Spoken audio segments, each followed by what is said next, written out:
Testemunhos Seletos, volume 2, capítulo 72.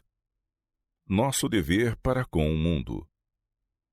Deus amou o mundo de tal maneira que deu seu Filho unigênito. Ele enviou seu Filho ao mundo não para que condenasse o mundo, mas para que o mundo fosse salvo por ele. João capítulo 3, versos 16 e 17. O amor de Deus abrange toda a humanidade. Ao dar a comissão aos discípulos, Cristo disse: "Ide por todo o mundo, pregai o evangelho a toda criatura." Marcos 16, verso 15. Cristo pretendia que se fizesse em favor dos homens uma obra mais vasta do que a que temos visto até agora. Não pretendia que tão grande número preferisse ficar sob a bandeira de Satanás e fossem alistados como rebeldes contra o governo de Deus. Não era desígnio do Redentor do mundo que a herança comprada por ele vivesse e morresse em seus pecados. Por que então são tão poucos alcançados e salvos?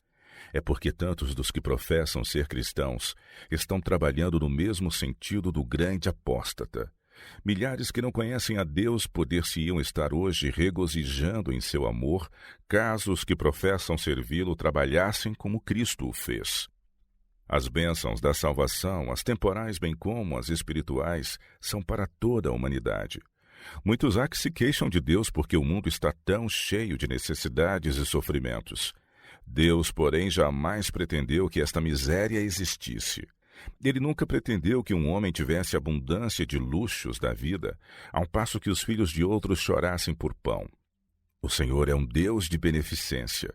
Tomou amplas providências para as necessidades de todos, e mediante seus representantes aos quais confiou os seus bens, quer que as necessidades de todas as suas criaturas sejam supridas. Leiam os crentes na palavra de Deus as instruções dadas em Levítico e Deuteronômio. Aí aprenderão eles a espécie de educação que era ministrada às famílias de Israel, ao passo que o povo escolhido de Deus devia ficar distinto à parte, santo, separado das nações que o não conheciam, cumpria-lhes tratar bondosamente o estrangeiro. Este não devia ser desprezado por não pertencer a Israel. Os israelitas deviam amar o estrangeiro porque Cristo morreu para salvá-lo da mesma maneira que para dar a salvação a Israel. Em suas festas de ações de graças, quando contavam as misericórdias do Senhor, o estrangeiro devia ser bem recebido. Por ocasião da colheita, deviam deixar no campo uma porção para o estrangeiro e o pobre. Assim deviam os estrangeiros partilhar também das bênçãos espirituais de Deus. O Senhor Deus de Israel ordenou que fossem recebidos, caso preferissem, o convívio dos que os conheciam e reconheciam. Por esta maneira aprenderiam a lei de Jeová e glorificá-lo-iam por sua obediência. Assim, hoje Deus deseja que seus filhos, tanto nas coisas espirituais como nas temporais, comuniquem bênçãos ao mundo. Para todo discípulo de Cristo em todos os séculos, foram proferidas as preciosas palavras do Salvador. Dele correrão rios de água viva.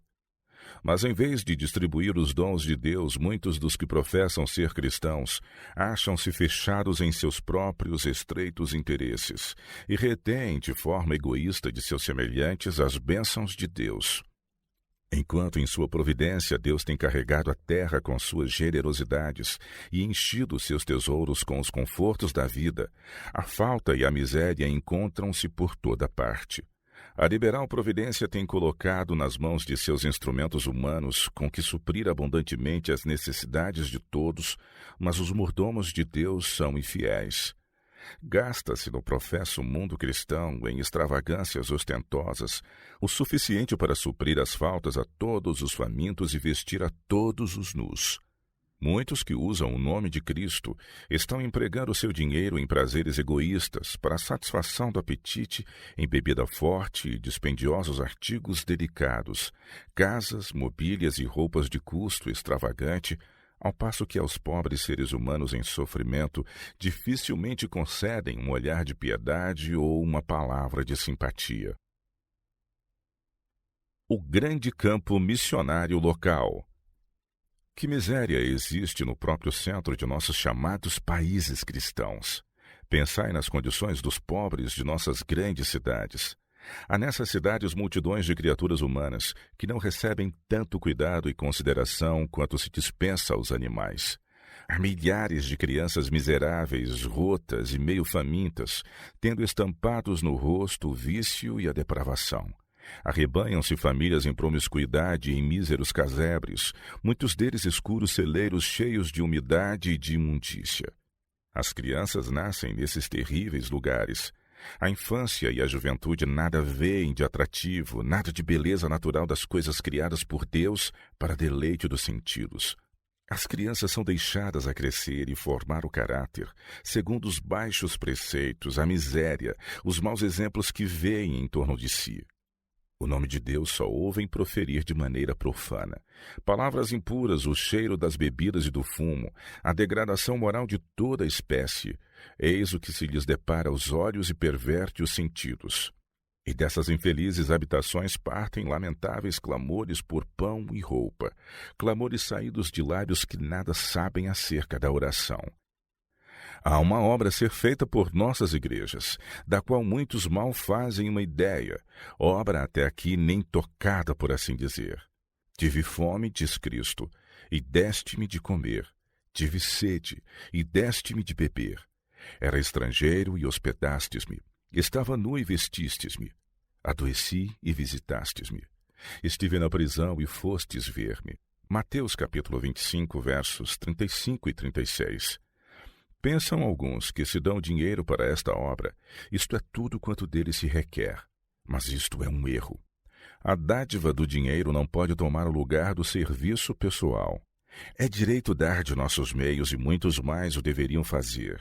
É-lhes, porém, exigido o serviço pessoal segundo suas oportunidades e suas forças. A obra de recolher o necessitado, o oprimido, o aflito, o que sofreu perdas, é justamente a obra que toda a igreja que crê na verdade para este tempo devia de há muito estar realizando.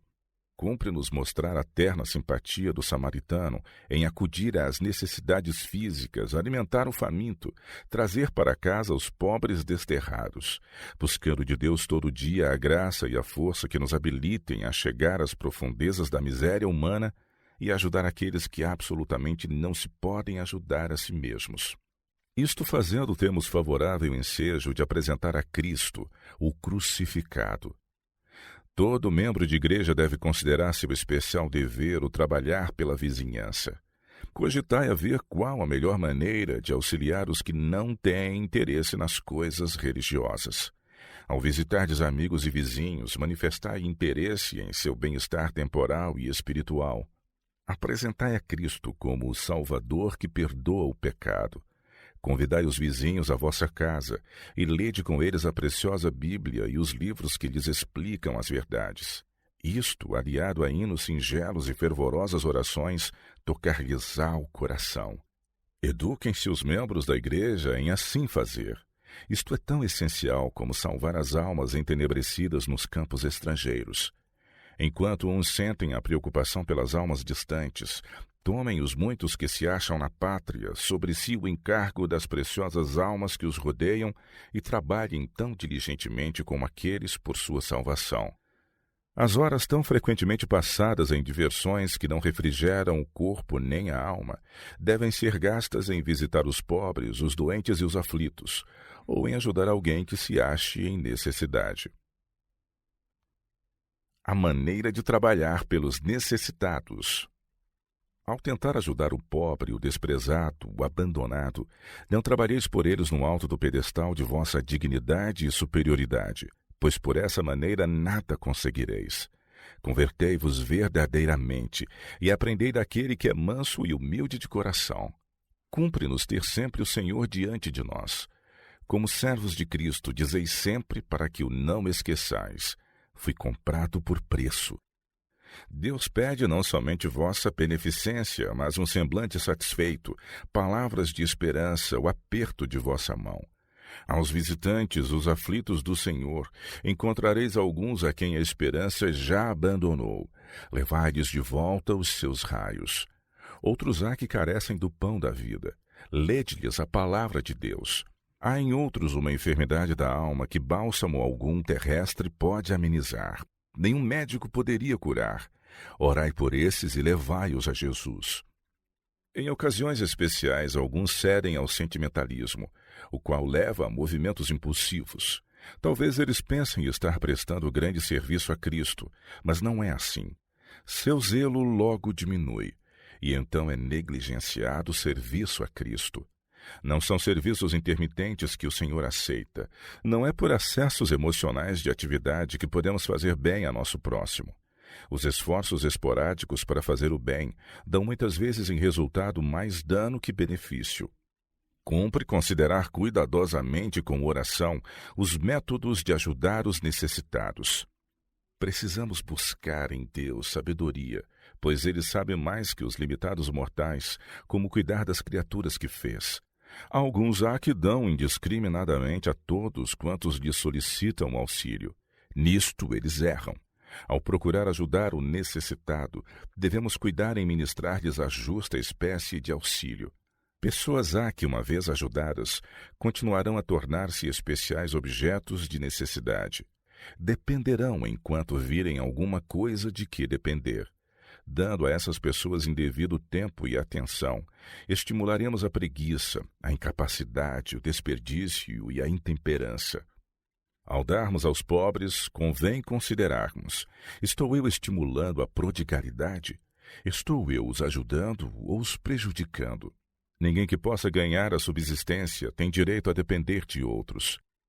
O provérbio, o mundo me deve a subsistência, encerra a essência da falsidade, da fraude e do roubo. O mundo não deve a subsistência a nenhum homem capaz de trabalhar e ganhar sua manutenção. Mas se nos chega à porta alguém pedindo pão, não devemos mandar embora com fome. Sua pobreza pode ser resultado de infortúnios. Cumpre-nos ajudar aqueles que, tendo uma grande família a sustentar, têm de lutar constantemente com a debilidade e a pobreza. Muita mãe viúva carregada de filhos órfãos trabalha muito além de suas forças a fim de manter consigo seus pequeninos e prover-lhes alimento e roupa. Muitas dessas mães têm morrido de excesso de trabalho. Toda viúva necessita do conforto de palavras esperançosas, de animação, e muitas há que devem receber considerável ajuda. Homens e mulheres de Deus, pessoas de discernimento e sabedoria, devem ser designados para cuidar dos pobres e necessitados, dando o primeiro lugar aos domésticos da fé. Essas pessoas devem relatar à igreja e aconselharem-se quanto ao que deve ser feito.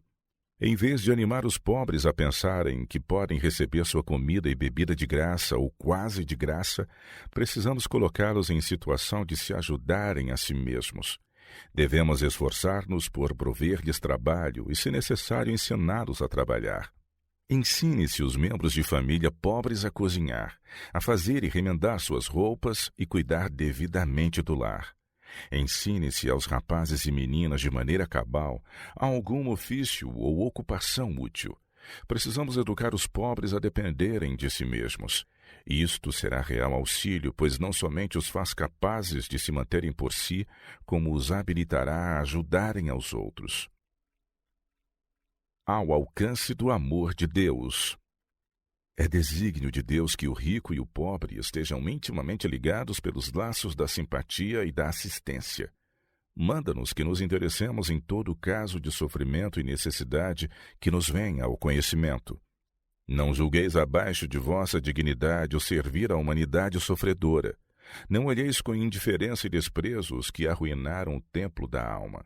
Tais pessoas são objeto da compaixão divina. Aquele que criou a todos, de todos também cuida. Mesmo os que caíram mais baixo não se acham além do alcance de seu amor e piedade. Se somos verdadeiramente seus discípulos, manifestaremos espírito semelhante. O amor que é inspirado por vosso amor a Jesus verá em toda a alma, rica ou pobre, um valor que não se pode medir pela estimativa humana. Revele vossa vida um amor mais alto do que possais exprimir por palavras. Muitas vezes o coração dos homens se endurecerá em face da censura, mas não pode resistir ao amor que lhes é expresso em Cristo. Devemos convidar o pecador a não se sentir um rejeitado de Deus. Convidá-lo a olhar a Cristo, o único a poder curar a alma da lepra do pecado. Mostrai ao sofredor desesperado e abatido que ele é um prisioneiro da esperança. Seja a vossa mensagem: eis o Cordeiro de Deus que tira o pecado do mundo. Fui instruída de que a obra médico-missionária descobrirá nas próprias profundezas da degradação homens que, se bem que se hajam entregue à intemperança e hábitos dissolutos, corresponderão a um trabalho feito pela devida maneira. Precisam, porém, ser reconhecidos e animados. Serão necessários esforços firmes, pacientes e sinceros, a fim de erguê-los. Eles não se podem recuperar a si mesmos. Podem ouvir o chamado de Cristo, mas têm o ouvido por demais embotado para lhe apreender o significado.